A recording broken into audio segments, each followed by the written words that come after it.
Hi, this is Dr. Michael Timms, and I wanted to thank you for being here. I'm going to talk to you about design and development of two assisted research studies.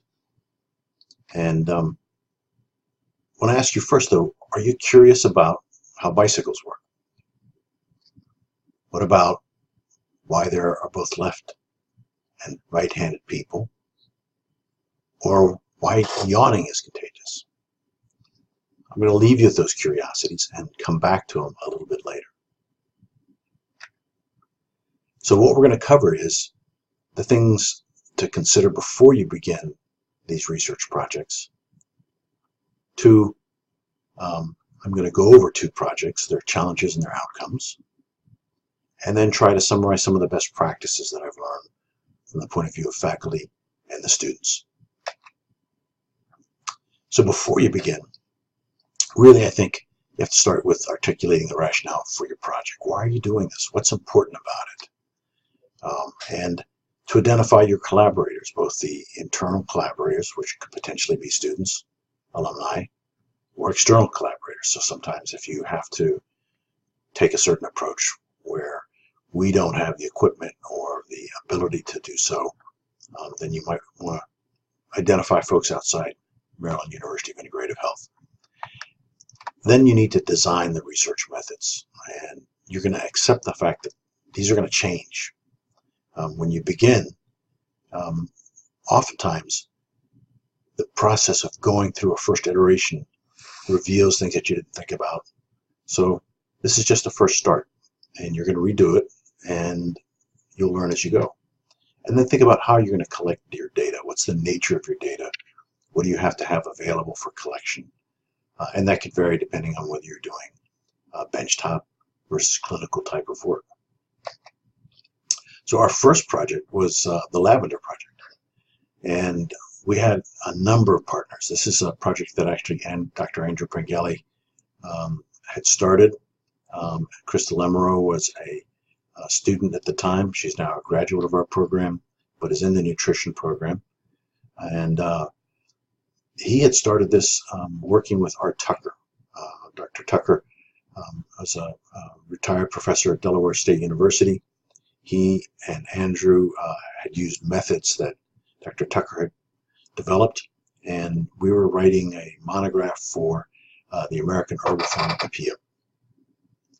And this was a textbook, microscopy textbook, that they were going to publish as a sister book to a previous publication, which was all on the use of microscopy to characterize botanical medicine. This one will be using microscopy methods to do so. So we had a good defined method to begin with. And this is really what we're looking at. We're looking at descriptions of botanical characteristics of the floral elements of lavender that you can see on the left. And in particular, what we're interested in are this fertile bract, which is right in the middle, and it points to a brown-like leaf structure. And when we look at Lavandula augustifolia, or lavender, what we know as lavender, you can see in that image on the right, the BR is a bract, and the BL is a bracteole. And these are going to be important because these are characteristics that we'll use to compare and define species. Because there's an additional species out in the marketplace, Lavandula latifolia, or spike, and the cross, or the intermediate between those two, the latifolia and the augustifolia, which is lavandin. And this is the one that finds its way into commerce as an adulterant. And you can see, again, the bracts and the bracteoles. Now, the method, as defined by Tucker in the citation you see below, was using bract length and width ratios. And you can see those provide a range, 0.83 to 2.20. And the fact that the bracteoles are either absent or a certain length, and we compare them to the potential adulterant. But you can see there is actually a little bit of overlay between the intermedia and the augustifolia. So as it turns out, this is the equipment we needed. And pretty simple, pretty straightforward. And this was an alumni-led process, working with students in our QA course. the thing that turns out oftentimes in biological research is it refuses to cooperate with us. Just the ratios themselves, there's enough overlap that you really have to get a sample size high enough to begin to tease out some of those differences. The other thing that occurred is if we go back to these images, the bracteole, so if we look at this in this region, you have to have a whole bract present. And you have to know what it looks like and what the orientation can be. Because remember, we're getting bags of these plant products from a distributor. They've already been processed. Things are broken, potentially not whole. And the second part of that is that defining orientation and appearance for what a complete bract is. When we started doing that, we started to get more consistent ratios that could then be compared. We ran into another problem, which is the supplier began to clean up the bracts through their processing. Now all of a sudden, you're not getting the very needed elements that we could use to define, is this the lavender that we want, or is this an adulterant? So in our second year, we had to actually develop what's called an orthogonal method, or sensory analysis, to identify adulterants. By orthogonal methods, these are methods that aren't exactly like each other. They provide very different data. And so we looked at the known essential oil constituents that help define those two different species and began to train our panelists in the QA course to identify them by smelling lavender, Lavandula augustifolia, as a whole extract, the spike as a whole extract, aging lavender, so that degradation of some of those compounds would train the nose to pick those up, and then specific essential oils that tend to be more predominant in one species over another. And this really helped in terms of being able to, one, effectively use the method, but also through educational processes, and this includes the identification of what bracts look like, their orientation, etc. What we're doing is ensuring that the findings in other QA labs will be replicable, that these methods for an educated lab tech person, they'll be able to come up with the same results on a consistent method. And so what we'll find now is, as we complete this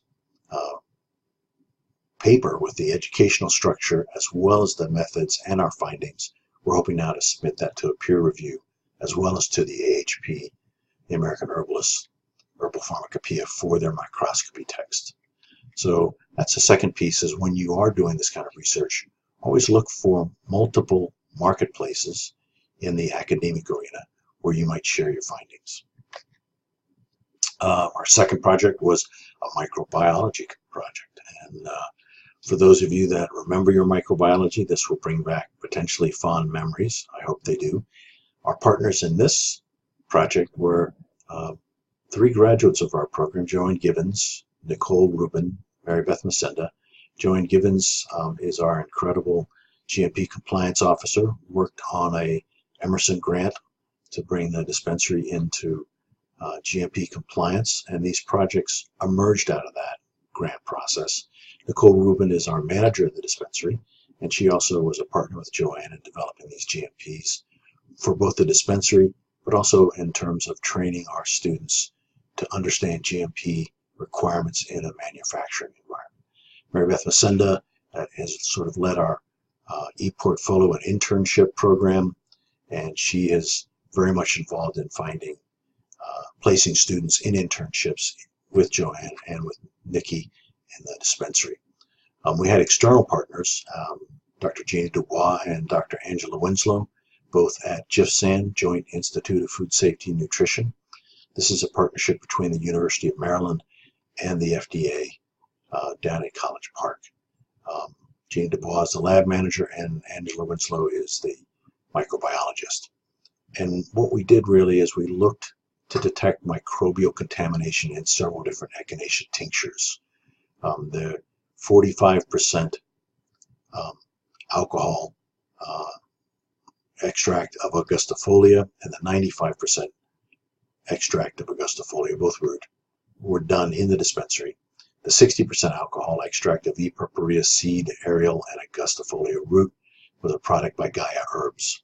And we wanted to look at different plant parts, different species, as well as different alcohol contents, because we have an example where in GMP environments, we need to test extracts, any product, for microbial growth.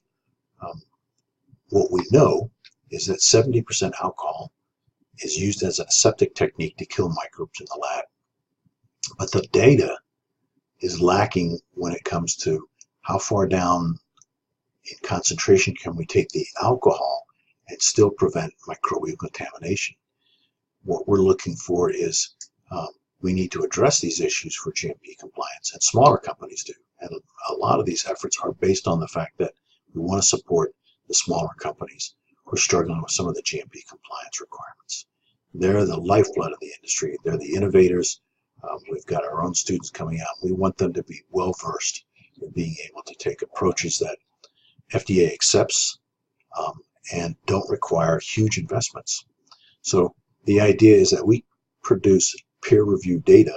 Smaller companies then can refer to that in the published literature when they make rational choices in meeting GMP requirements.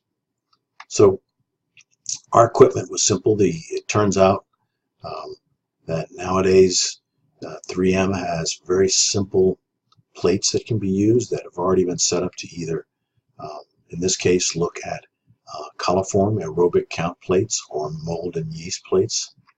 Or you can go old school, and this is where we bring in graduate students, right, to do all that grunt work in pouring plates and preparing them and inoculating them and then counting the surface colonies.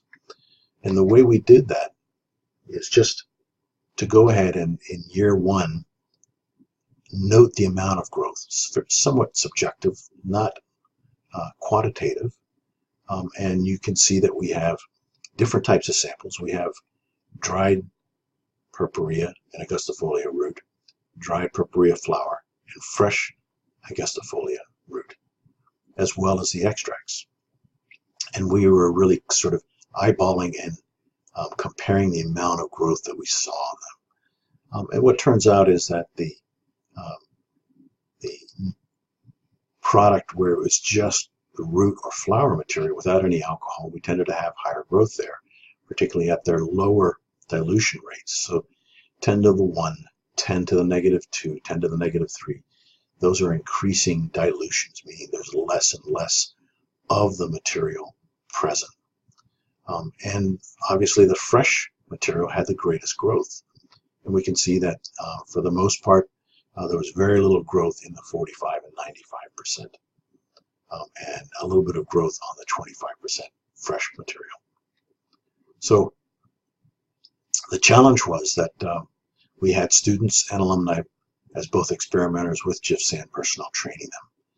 And we needed to have a better method to quantitate. We want to report data, we want to report useful data, we want to report it in a manner that's acceptable in the field. We also need to ensure better aseptic working conditions. In the GIFSAN labs, they had been working on benchtops, not in hoods, which is traditional. A hood would be a contained space that allows egress for lab personnel with their hands, put their faces behind a plastic divider, and there's a negative airflow, so it prevents contaminants from getting in there. But instead we were working on the benchtops because they said it was an aseptic place based on filtration and air movement. It turned out that some of their filters hadn't been changed lately, and so we didn't have an aseptic workplace. But we'll come back to that because we did it again with the changes to the filtration, and we'll see some different results. We needed to simplify our sample diversity, because the greater that diversity with the requirements for the number of samples of each that you have to take to get statistically significant numbers, it was going to become a little bit more unwieldy. And the other thing that we needed to do was really improve the folks who were doing this methodology and producing the results had been trained well in aseptic techniques. Aseptic techniques being, how do you handle the material in such a way that you're not introducing contaminants in breathing into it, in dropping material into it. So there's a whole process that we went through in our second attempt where we had much better training and we had better results because of that. So our approach to the quantifying was to look at this method called serial dilution, which we did in the first one as well. But in this one, we really took it to the point where we could quantitate. So you can see that you have an initial sample. You take 10 mils of that sample and you dilute it with 90 mils of an inert buffer. And as you keep doing that, you're getting smaller and smaller amounts of the original material. And when you put those on these petri dishes or plates, you can see in the first one, what we call the mother tincture, that the number of small dots or areas of growth, colony forming units, are much greater than can be counted accurately. In that second dilution, that is an accurate count plate. There's a certain level of colony forming units at which you say it's countable, or if it falls below that at a certain dilution level, even though it might be present, it's still reported as 0. And this is the simple math. For those of you that are math geeks and want to follow up on that, remember, if you want to do that, pause the video. And these are some of the results. So most of the growth came from the 60 and 95% preparations, but all were below the accountable number of 10 at a certain dilution rate. So there's the left-hand side, the mold plate, the petri dish, and the aerobic plate. These are all, I think these are 10 to the -1, 10 to the -1, 10 to the -2 in dilutions. So we would report those as 0. Now our plans for the third year is in discussing aseptic conditions with Dr. Angela Winslow at GIFSAN. She noted that there is a process for using Bunsen burners to create a sterile air column. If we are in the dispensary, or if someone is in a small business, if they can create a sterile workplace, a benchtop, and they can use a Bunsen burner to create a sterile columnar space, they use proper aseptic techniques and they work within the confines of that space, we should be able to do the microbiology in a very simple manner. So we're going to repeat those processes using a Bunsen burner both at GIFSAN and at the dispensary. And this really is to help get data to show that a small producer could use this method, low-cost method, and produce sufficiently rigorous results so that they can depend on them. So thoughts on best practice from the faculty point of view. I'm going to suggest you identify real needs in your field, even if they seem small, because we really want to be of service. We want to train our students to be of service to a larger field, and to include those students in the project, either via a course or a practicum, and that they should be exploring unanswered questions, because it's in that unanswered questions that the process of inquiry really gets developed. And this is a place where you as a mentor can help guide them into greater complexity and questions that lead to better questions as opposed to answers. What I've done, and I would suggest doing, is to include alumni as guest lecturers who know the material a little bit better and can actually help you develop the material. And this is a way of engaging them in complex inquiry beyond what they experienced as a student. From the student point of view is the question, does the project succeed as an experiment? So what does that mean? Well, in many respects, you can run experiments that don't succeed in producing the data that you think it would. It doesn't end up supporting a hypothesis. It means that you've done something, but there's nothing that comes out of it that's publishable.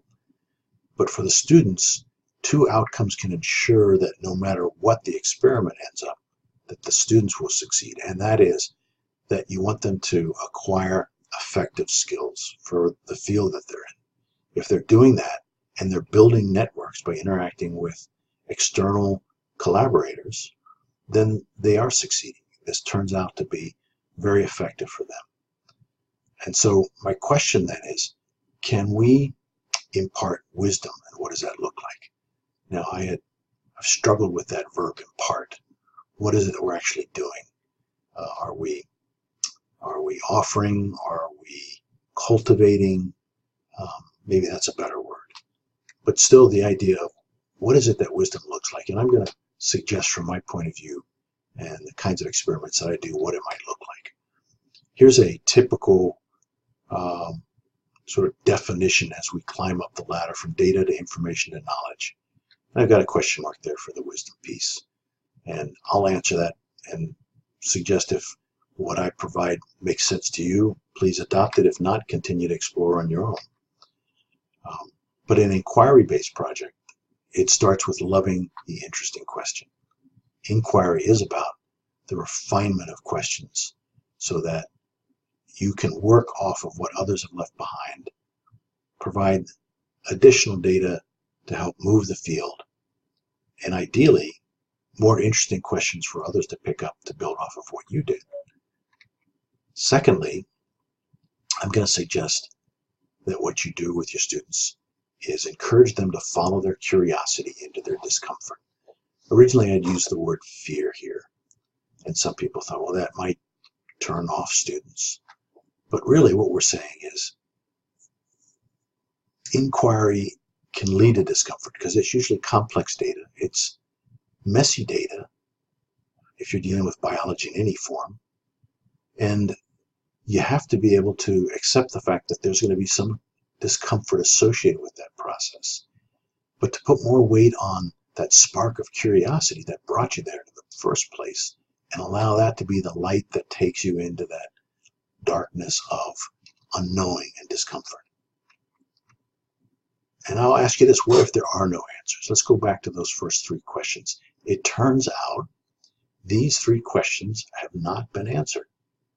Originally, they thought they had answers for all of them, and it turns out they're not sufficient. So if there are no answers, will your questioning still be fun? I think you have to model that as faculty, and students, you need to engage in that the attempt to answer questions in and of itself is play, and it's a wonderful way to engage the mind, and it's a talent and a skill that'll see you into a number of different opportunities. And finally, with that play, risk delight. Simple delight at the process, at what you're finding out, trying to structure the process so that you can get answers that are definable and that can be offered and presented in a forum of your peers. So I'll leave you with this. This is a plant, Monotropa uniflora, or ghost pipe. It's a mycoparasite, meaning it does not produce its own chlorophyll. You can see that it lacks that green color. It taps into the mycorrhizal network underground to get its sugars, things that would only be produced internally through the process of photosynthesis. And with that, it draws all kinds of secondary metabolites or phytochemicals that we can use as medicine. It's a plant that's in a very delicate environment.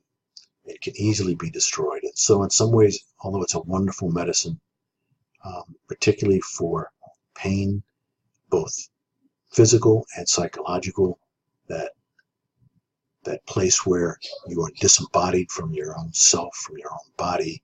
PTSD is an example of this. This has been used oftentimes in old school concert where people were using hallucinogens and had lost contact with self to help guide them back. So it's really a wonderful medicine, but yet it's also a very, very delicate medicine. And so I'll leave you with this example of delight. This poem is entitled, "The World You See Is Not Your Own." Ghost pipe whispers like blood edging taut across the skin of my temple, driving faded echoes up into forest elders. As they burst into canopy light, a dense mat of leaf decay gives way slowly to something approximating smoke, diffuse and ethereal beings that weave moments into memory, unravels story into that which waits outside me for her dusky breath, her brain stem sway. Keep this vertical space alive in your heart, open to the pulse of mycelial filament, stretched thin inside human voice. Stay connected. With that, I want to thank you, and I want to express my gratitude since this is a talk that was given as part of the research symposium and for the award from the Research and Scholarship Award Committee here. For my mentors, Dr. George Bean and Dr. Joseph Betts, both very different, but both equally important in terms of my development as a scientist, as a thinker. And my collaborators, Dr. Andrew Bengali, Dr. Arthur Tucker, Krista Lamoureux, Joanne Gibbons, Nicole Rubin, the committee, and the wonderful herb team. Herbies were wonderful, and I'm glad I'm part of them. Thank you.